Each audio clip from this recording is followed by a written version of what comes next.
ಸ್ನೇಹಿತರೆ, ಕೇಂದ್ರ ಸರ್ಕಾರ ಸಿಜೆಪಿಯ ಬೇಡಿಕೆಗಳನ್ನ ಈಡೇರಿಸುವುದಾಗಿ ಭರವಸೆ ನೀಡಿದ ನಂತರ ಹೋರಾಟ ನಿಂತಿತ್ತು.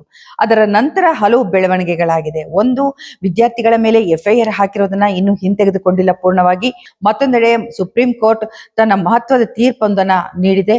ಜೊತೆಯಲ್ಲಿ ನೀಟ್ ಪರೀಕ್ಷೆ ಸಂಬಂಧಿಸಿದಂತೆ ಕೇಂದ್ರ ಸರ್ಕಾರ ಒಂದು ಹೊಸ ಮಸೂದೆಯನ್ನ ಸಿದ್ಧ ಮಾಡೋದಕ್ಕೆ ಮುಂದಾಗಿದೆ.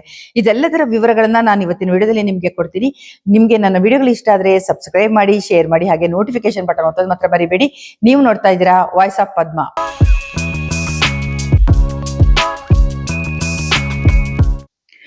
ನಮಸ್ಕಾರ, ನಾನು ಪದ್ಮಾ ಶಿವಮೊಗ್ಗ. ಸ್ನೇಹಿತರೆ, ಸಿಜೆಪಿ ನೇತೃತ್ವದ ಪ್ರತಿಭಟನೆ ಒಂದು ಹಂತಕ್ಕೆ ಬಂದು ಮುಟ್ಟಿದೆ.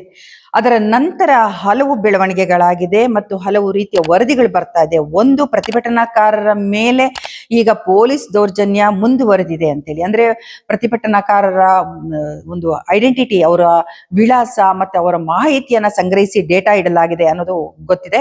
ಮತ್ತೆ ಇದರೆಲ್ಲದರ ಜೊತೆಯಲ್ಲಿ ಹಲವರ ಮೇಲೆ ಎಫ್ಐಆರ್ ದಾಖಲಾಗಿದೆ ಮತ್ತು ಹಲವರನ್ನ ಬಂಧಿಸಿಡಲಾಗಿದೆ. ಇವರನ್ನೆಲ್ಲ ಬಿಡುಗಡೆ ಮಾಡೋದಾಗಿ, ಎಫ್ಐಆರ್ ರದ್ದು ಮಾಡೋದಾಗಿ ಕೇಂದ್ರ ಸರ್ಕಾರ ಹೇಳಿತ್ತು.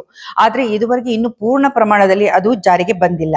ಮತ್ತು ಅಸ್ಸಾಂನಲ್ಲಿ ಈಗಾಗಲೇ ಅಲ್ಲಿನ ರಾಜ್ಯ ಸರ್ಕಾರ ತಾನು ಎಲ್ಲಾ ಪ್ರತಿಭಟನಾಕಾರರ ಮೇಲಿನ ಎಫ್ಐಆರ್ ಅನ್ನು ಮತ್ತೆ ದೂರನ್ನು ರದ್ದು ಮಾಡೋದಾಗಿ ಪತ್ರವನ್ನ ಬರೆದು ಸಿಜೆಪಿಗೆ ತಲುಪಿಸಿದೆ. ಇದರ ಸಂಬಂಧಿತ ಸಿಜೆಪಿಯ ನಾಯಕರಾದಂತಹ ಸೌರವ್ ದತ್ತಾ ಅವರು ಒಂದು ಸಭೆಯನ್ನ ನಡೆಸಿ ಅವರೊಂದಿಗೆ ಮಾತುಕತೆ ನಡೆದ ನಂತರ ಆ ಪತ್ರವನ್ನ ಸಾರ್ವಜನಿಕವಾಗಿ ಒಂದು ವಿಡಿಯೋ ಮಾಡಿ ಸೋಷಿಯಲ್ ಮೀಡಿಯಾದಲ್ಲಿ ಹಾಕಿದ್ದಾರೆ. ಇದೇ ರೀತಿಯಲ್ಲಿ ಎಲ್ಲ ರಾಜ್ಯಗಳಿಂದ ಒಂದು ರಾಜ್ಯ ಸರ್ಕಾರಗಳು ಪ್ರತಿಭಟನಾ ನಿರತ ವಿದ್ಯಾರ್ಥಿಗಳ ಮೇಲಿನ ಎಫ್ಐಆರ್ ನ ರದ್ದು ಮಾಡಿ ಒಂದು ಪತ್ರವನ್ನ ಕಳಿಸ್ಬೇಕು ನಮ್ಗೆ ಅಂತ ಮನವಿಯನ್ನ ಮಾಡ್ಕೊಂಡಿದ್ದಾರೆ. ಅಷ್ಟೇ ಅಲ್ಲ, ಒಂದು ವೆಬ್ಸೈಟ್ ಅನ್ನ ಕೂಡ ಈಗ ಅವರು ಪ್ರಾರಂಭ ಮಾಡಿದ್ದಾರೆ. ಆ ವೆಬ್ಸೈಟ್ ನಲ್ಲಿ ಎಲ್ಲರೂ ಕೂಡ ತಮ್ಮ ಹತ್ರ ಇರುವಂತಹ ವಿಡಿಯೋಗಳು, ಅಂದ್ರೆ ಪೊಲೀಸರು ಹಲ್ಲೆ ಮಾಡ್ತಿರುವಂತಹ ವಿಡಿಯೋಗಳನ್ನ, ದೌರ್ಜನ್ಯ ಮಾಡ್ತಿರುವಂತಹ ವಿಡಿಯೋಗಳನ್ನ ಅಪ್ಲೋಡ್ ಮಾಡಿ ಅಂತ ಹೇಳಿದ್ದಾರೆ. ಅದು ಕಾಕ್ರೋಚ್ ಜನತಾ ಪಾರ್ಟಿ .org.ಸಾಕ್ಷಿ ಅನ್ನುವಂತ ಹೆಸರಿನ ವೆಬ್ಸೈಟ್. ಪ್ರೆಸ್ ಮೀಟ್ ನಲ್ಲಿ ಕಪಿಲ್ ಸಿಬಲ್ ಅವರ ಜೊತೆ ಮಾತನಾಡಿದಂತ ಸೌರವ್ ದತ್ತಾ ಅವರು ಮತ್ತೊಂದು ಮಾಹಿತಿಯನ್ನ ನೀಡಿದ್ದಾರೆ. ಇಲ್ಲಿ ಯಾವುದೇ ರೀತಿಯ ಪ್ರತಿಭಟನಾಕಾರರಿಗೆ ಪೊಲೀಸರು ತೊಂದರೆ ಕೊಟ್ಟರು ಕೂಡ ನಮ್ಮನ್ನ ಸಂಪರ್ಕಿಸಿ, ನಾವು ಎಲ್ಲಾ ರಾಜ್ಯದಲ್ಲಿರುವಂತಹ ವಕೀಲರನ್ನ ಸಂಪರ್ಕಿಸಿ ಅವರ ಸಹಾಯವನ್ನ ಪಡೆದು ಅವರಿಗೆ ಒಂದು ಬೆಂಬಲವನ್ನ ಸೂಚಿಸ್ತೀವಿ, ಮತ್ತೆ ಎಫ್ಐಆರ್ ಆಗದಂತೆ ನೋಡ್ಕೊಳ್ತೀವಿ ಅಂತ ಹೇಳಿ ರಕ್ಷಣೆ ಮಾಡ್ತೀವಿ ಅಂತ ಕೂಡ ಹೇಳಿದ್ದಾರೆ.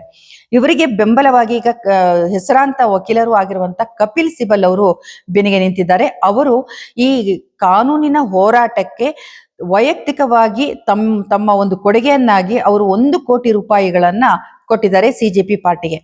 ಅಂದ್ರೆ ಈ ಹಣ ಕೇವಲ ಈ ಕಾನೂನಿನ ಹೋರಾಟಕ್ಕೆ ಮಾತ್ರ ಬಳಸಬೇಕು, ಆದ್ರೆ ಮತ್ತೆ ಯಾವುದೇ ಕಾರಣಕ್ಕೂ ಯಾವುದೇ ಉದ್ದೇಶಕ್ಕೂ ಅದು ಬಳಕೆ ಆಗ್ಬಾರ್ದು ಅನ್ನೋದನ್ನ ಸ್ಪಷ್ಟವಾಗಿ ಹೇಳಿದ್ದಾರೆ. ನಾನು ಈ ಸಿಜೆಪಿ ಪಾರ್ಟಿನಲ್ಲಿ ಇಲ್ಲ, ಮತ್ತೆ ಈ ಪ್ರತಿಭಟನೆಯಲ್ಲಿ ನಾನು ಸೇರ್ಕೊಂಡಿಲ್ಲ. ಆದರೆ ಒಬ್ಬ ವಕೀಲನಾಗಿ ನಾನು ಇವರಿಗೆ ಎಲ್ಲಾ ರೀತಿಯ ಕಾನೂನಿನ ಬೆಂಬಲವನ್ನು ನೀಡುತ್ತೇನೆ ಮತ್ತು ಈ ರೀತಿಯ ಒಂದು ಸಹಾಯವನ್ನು ಮಾಡಲು ಬಯಸುತ್ತೀನಿ ಅಂತ ಹೇಳಿದ್ದಾರೆ. ಅಷ್ಟೇ ಅಲ್ಲ, ಇನ್ನು ಬೇರೆ ಬೇರೆ ರಾಜ್ಯಗಳಲ್ಲಿರುವಂತಹ ಒಂದು ಪ್ರತಿಭಟನಾಕಾರರ ಮೇಲಿರುವಂತಹ ಎಫ್ಐಆರ್ ಅನ್ನ ರದ್ದು ಮಾಡೋದಿಕ್ಕೆ ಮತ್ತು ಕಾನೂನಿನ ಸಹಾಯವನ್ನ ಅವರಿಗೆ ನೀಡೋದಿಕ್ಕಾಗಿ ಅಲ್ಲಿನ ವಕೀಲರನ್ನ ಕೂಡ ಯಾರು ಮುಂದೆ ಬರ್ತಾರೆ ನಮ್ಗೆ ಸಹಾಯ ಮಾಡಕ್ಕೆ, ಅವರನ್ನ ಸಂಪರ್ಕಿಸಿ ಅದನ್ನು ಕಾನೂನಿನ ಒಂದು ಸಹಾಯ ಹಸ್ತವನ್ನ ಚಾಚುತ್ತೀವಿ ಅಂತ ಕೂಡ ಅವರು ಹೇಳಿಕೆನ ನೀಡಿದ್ದಾರೆ.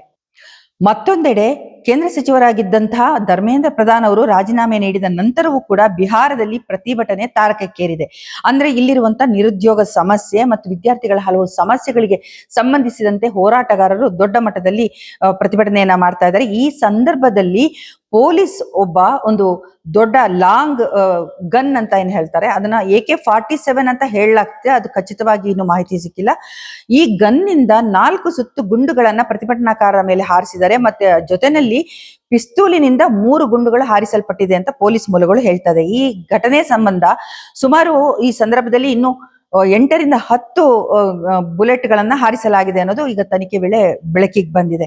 ಹಾಗಾದ್ರೆ ಬೇರೆ ಯಾರು ಗುಂಡು ಹಾರಿಸಿದ್ದಾರೆ ಅನ್ನೋದನ್ನ ತನಿಖೆ ಮಾಡ್ತೀವಿ ಅಂತ ಕೂಡ ಈಗ ಪೊಲೀಸ್ ಇಲಾಖೆ ತಿಳಿಸಿದೆ. ಈ ಗುಂಡಿನ ದಾಳಿಯಿಂದಾಗಿ 3 ವಿದ್ಯಾರ್ಥಿಗಳಿಗೆ ತೀವ್ರ ಸ್ವರೂಪದ ಗಾಯಗಳಾಗಿದೆ. ಇದನ್ನು ಕೂಡ ತನಿಖೆ ಮಾಡಬೇಕು ಅಂತ ಹೇಳಿ ಈಗ ನ್ಯಾಯಾಲಯ ಆದೇಶವನ್ನ ನೀಡಿದೆ. ಪ್ರತಿಭಟನೆ ನಿಂತ ಮೇಲೂ ಕೂಡ ಪ್ರತಿಭಟನಾಕಾರರ ಮೇಲೆ ಬೇರೆ ಬೇರೆ ರೀತಿಯಲ್ಲಿ FIR ದಾಖಲಿಸೋದು ಮತ್ತೆ ದೂರುಗಳನ್ನು ದಾಖಲಿಸೋದು ನಡೀತಾ ಇದೆ ಅಂತೇಳಿ ದೂರಲಾಗಿದೆ. ಇನ್ನು ಈ ಸಂಬಂಧ ಕಪಿಲ್ ಸಿಬಲ್ ಅವರು ಪತ್ರಿಕಾಗೋಷ್ಠಿನಲ್ಲಿ ಒಂದು ಮಾತನ್ನ ಹೇಳಿದ್ದಾರೆ. ಅಂದ್ರೆ ಇದು ಮುಸ್ಲಿಮ್ಸ್ ಮತ್ತೆ ಹಿಂದೂಗಳ ನಡುವೆ ತಂದಿಡುವಂತ ಕೆಲಸವನ್ನ ಮಾಡ್ತಾ ಇದ್ದಾರೆ. ಅಂದ್ರೆ ಇಲ್ಲಿ ಹಿಂದೂ ಮುಸ್ಲಿಂ ಮಧ್ಯೆ ಕೋಮು ಗಲಭೆ ನಡೆಯೋದಕ್ಕೆ ಪ್ರಚೋದನೆಯನ್ನ ನೀಡ್ತಾರೆ, ಮುಸ್ಲಿಮ್ಸ್ಗೆ ತೊಂದರೆ ಕೊಡ್ತಾರೆ.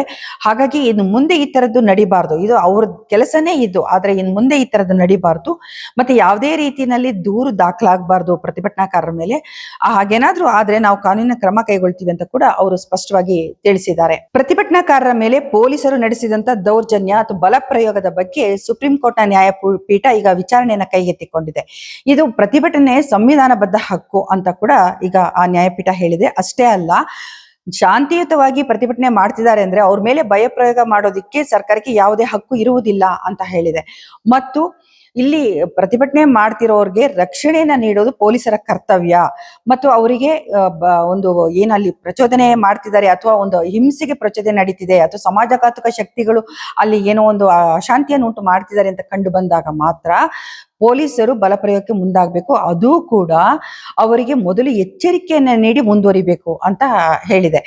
ಒಂದು ಲಾಠಿ ಚಾರ್ಜ್ ಇರಲಿ, ಅಶ್ರುವಾಯು ಪ್ರಯೋಗ ಇರಲಿ, ಇದನ್ನ ಪ್ರಯೋಗ ಮಾಡೋದಕ್ಕೆ ಮೊದಲು ಅವರಿಗೆ ಎಚ್ಚರಿಕೆಯನ್ನ ನೀಡಬೇಕಾಗುತ್ತೆ ಅಂತ ಕೂಡ ಹೇಳಿದೆ.